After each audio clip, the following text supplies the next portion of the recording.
रहेछ त्यहाँको चाहिँ। नत्र खारा ब्यारेक चाहिँ त्यस्तो धेरै अप्ठ्यारो भूगोल पनि त होइन नि होइन सर? खाली खास अप्ठ्यारो भूगोल पनि होइन र त्यसको आर्मीको फोर्स धेरै पनि होइन नि त्यो। एउटा गुल्म मात्रै हो होइन। साइनको चाहिँ दुई साइडै काट्ने अनि लडाइँमा के हुने रहेछ भन्नु होला भने लडाइँको तालमेल नमिल्दाखेरि थोरै पनि कमजोरी गरियो भने स्टकको चाहिँ एक साइड काट्ने। त्यो टिमले क्षति बेहोर्नुपर्छ।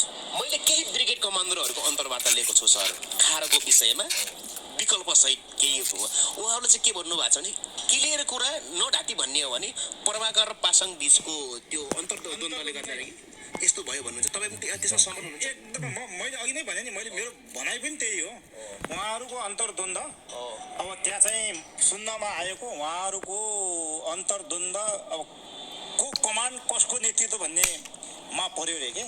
हारेको जित्नुपर्छ भन्ने छ। कसले लिने भन्ने भयो। जितेपछि त उनीहरूको झन् ठुलो द्वन्द्व पनि थियो होला। अब हारेपछि त अब चाहिँ तपाईँको लगभग हारेर आइसक्यो त्यति भएन होला त्यो बिचमा चाहिँ। मेन अघि त्यो निष्कर्ष अन्तिम निष्कर्ष हाम्रो के हो भने त्यो खारा हार्नुको अन्तिम निष्कर्ष भनेको दुईटा कमान्डरहरूको बिचमा अन्तर सङ्घर्ष हुनु र ग्रुपलाई सही ढङ्गले सही समय